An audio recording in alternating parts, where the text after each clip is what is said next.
Hello, je te retrouve pour t'expliquer comment j'utilise le planeur de repas. Il y a quelques jours, je t'ai présenté le dossier que j'ai créé sur la planification de repas. C'est l'heure de passer à la pratique. La première chose que je fais, c'est d'imprimer les fiches dont je vais avoir besoin. Cette fois-ci, c'est le planeur mensuel ainsi que la liste de courses.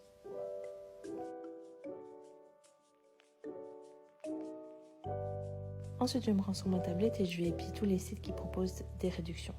Je suis en Belgique, ça me prend peu de temps car peu de sites mais également peu d'offres par rapport à la France. Une fois que j'ai noté toutes les offres qui m'intéressent, sur la liste de courses, je peux passer sur le planeur mensuel. Je fais les menus à la semaine ou aux 2 semaines, tout dépend de la charge de travail que j'ai.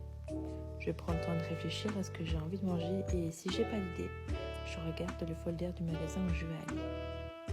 Regarde également dans ton agenda combien de repas tu dois te prévoir.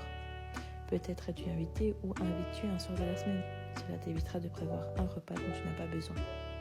Si tu as des invités, il y a également une fiche qui va te permettre de faire ton menu et de prévoir également le budget. Je note un repas par jour, car je cuisine toujours 2 portions. Une pour le soir et une autre pour le lendemain midi. Je ne déjeune jamais, donc pas d'autres repas à prévoir. Quand j'ai fini ma planification de repas, je peux faire ma liste de courses. Je sais généralement ce qui me reste. Je peux donc simplement noter ce dont je vais avoir besoin. Si tu as besoin, il y a une fiche qui va te permettre de répertorier ce que tu as dans ton frigo, ton congélateur, mais aussi dans tes placards. Maintenant que la liste de courses est faite, il ne te reste plus qu'à aller faire les courses.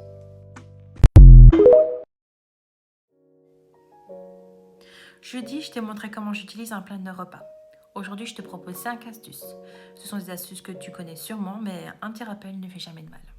Celle que tu peux retrouver le dossier dont je t'ai parlé sur mon site internet maisonblooming.com.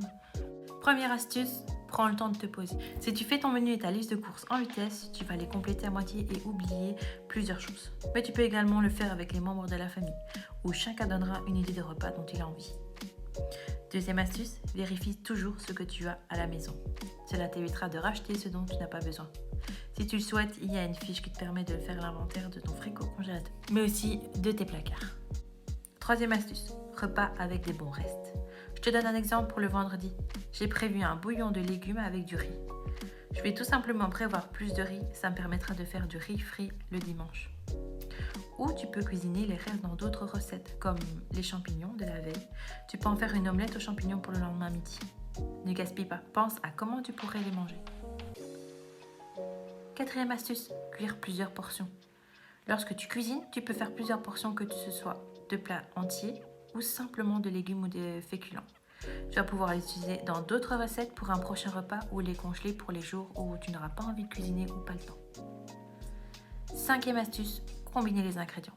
Lorsque tu fais ton menu, tu peux choisir un ou plusieurs ingrédients que tu vas pouvoir utiliser dans plusieurs recettes. Je te donne un exemple. Choisissons le brocoli. Un brocoli quand tu es seul, c'est beaucoup trop pour un seul repas. Tu peux le partager en 2 ou 3 repas. Tu peux donc prévoir plusieurs repas avec un seul ingrédient. Imaginons que le premier soir, tu manges des pâtes au brocoli et le lendemain, tu le manges avec de la vinaigrette et une pomme de terre. Alors, connaissais-tu ces astuces? En as-tu d'autres à partager?